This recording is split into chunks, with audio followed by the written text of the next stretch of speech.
അവസാനം വർഷങ്ങൾക്ക് ശേഷം മിക്കയും ഏട്ടനും ഒരുമിച്ചിട്ട് രണ്ടുപേരും ട്രോള് മേടിച്ച് ഓടേണ്ട അവസ്ഥ വരും. ഇതെന്തായാലും പൊട്ടും, 8 നിലയിൽ പൊട്ടും. പറഞ്ഞു വരുന്നത് പാട്രിയോട്ടിനെ കുറിച്ചാണ്. ഈ സിനിമയ്ക്ക് ഇപ്പൊ നിലവിലുള്ളത് 0 ഹൈപ്പ്, 0 പ്രൊമോഷൻ, 0 എക്സ്പെക്ടേഷൻസ്. വർഷങ്ങൾക്ക് ശേഷം മോഹൻലാലും മമ്മൂട്ടിയും ഒന്നിക്കുന്നു എന്നുള്ളതല്ലാതെ ഒരു ഇൻട്രസ്റ്റിംഗ് ഫാക്ടറും ഈ സിനിമയെ കുറിച്ച് ഇപ്പൊ നിലവിലില്ല. ഒരു ഹൈപ്പും ഇല്ല, ഒരു പ്രൊമോഷനും ഇല്ല. മഹേഷ് നാരായണനാണ് ഡയറക്ടറായിട്ട് വരുന്നത്.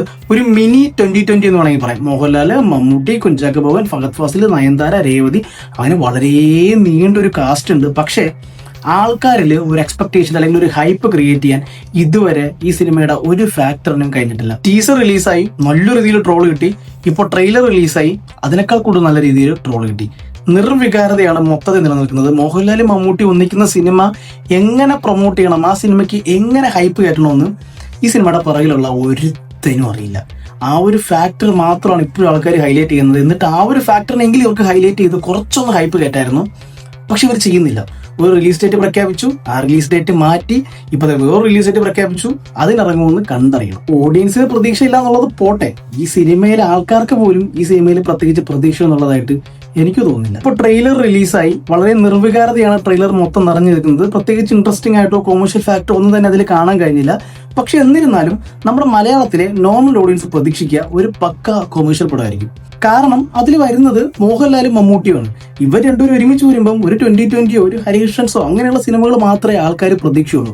പക്ഷെ ഈ സിനിമ 100% ഞാൻ പറയാം മഹേഷ് നാരായണന്റെ സിഗ്നേച്ചർ സ്റ്റൈലിലുള്ള ഒരു ക്ലാസിക് പടമായിരിക്കും. വലിയ കൊമേഴ്ഷ്യൽ എലമെന്റ്സ് ഒന്നും ഈ സിനിമയിൽ ഉണ്ടാവില്ല, പ്രത്യേകിച്ച് മാലിക്കൊക്കെ പോലെ. അതുകൊണ്ട് തന്നെ ഒരു വളരെ വലിയ വിഭാഗം ആൾക്കാർക്ക് ഈ സിനിമ ഇഷ്ടപ്പെടാൻ ചാൻസ് ഇല്ല. അവരെ സാറ്റിസ്ഫൈ ചെയ്യുന്ന കൊമേഴ്ഷ്യൽ സാധനങ്ങൾ ഈ സിനിമയിൽ വളരെ കുറവായിരിക്കും. ആൻഡ് അത് ഒരുപാട് ആൾക്കാർക്ക് ഇഷ്ടപ്പെടാതിരിക്കാൻ കാരണമാകും. പിന്നെ രണ്ടാമത്തെ കാര്യമാണ് പ്രൊമോഷൻസും ഹൈപ്പും. ഒരു തരത്തിലുള്ള പ്രൊമോഷൻസും ഈ സിനിമയുടെ ക്രൂവിന്റെ ഭാഗത്തു നിന്ന് ഉണ്ടാകുന്നില്ല. ഒരു ട്രെയിലർ റിലീസ് ചെയ്ത് വിട്ടു, ഒരു റിലീസ് ഡേറ്റ് പ്രഖ്യാപിച്ചു, അവരവരുടെ പാട്ടിന് പോയി. 2 ദിവസം കഴിഞ്ഞ് വന്നിട്ട് റിലീസ് ഡേറ്റ് അത് പറ്റത്തില്ല എന്ന് പറഞ്ഞ് വേറെ ഡേറ്റ് അനൗൺസ് ചെയ്ത് വീണ്ടും അവരവരുടെ പാട്ടിന് പോയി. ഒരു ഇന്റർവ്യൂയോ ഒരു പ്രൊമോഷനോ ഒരു ഇവന്റോ ഒന്നും തന്നെ ഈ സിനിമയുടെ പ്രൊമോഷന് വേണ്ടിയിട്ട് അവർ ചെയ്യുന്നില്ല. അതുകൊണ്ട് തന്നെ ഒരു ഹൈപ്പും ആൾക്കാരുടെ ഉള്ളിലില്ല. ആൾക്കാർക്ക് വേണ്ടത് മോഹൻലാലിനെ മമ്മൂട്ടിയെ ഒന്നിച്ച് സ്ക്രീനിൽ കാണുക. ആ ഒരു സാധനം മാത്രമേ ആൾക്കാരുടെ മൈൻഡിൽ ഇപ്പോൾ ഉള്ളൂ. ആ ഒരു ഹൈപ്പ് മാത്രമേ ഉള്ളൂ.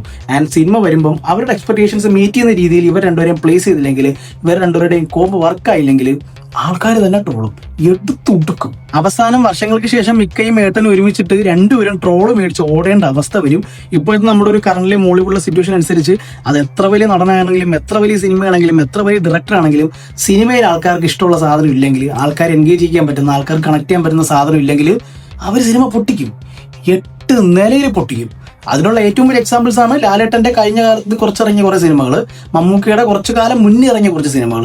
എത്ര വലിയ നടനാണെങ്കിലും എത്ര വലിയ ഡയറക്ടർ ആണെങ്കിലും എത്ര വലിയ സിനിമ ആണെങ്കിലും അവർക്ക് ഇഷ്ടപ്പെട്ടില്ലെങ്കിൽ, അവർക്ക് എൻഗേജിംഗ് ആയിട്ട് തോന്നിയില്ലെങ്കിൽ പൊട്ടിക്കും, 8 നിലയിൽ പൊട്ടിക്കും.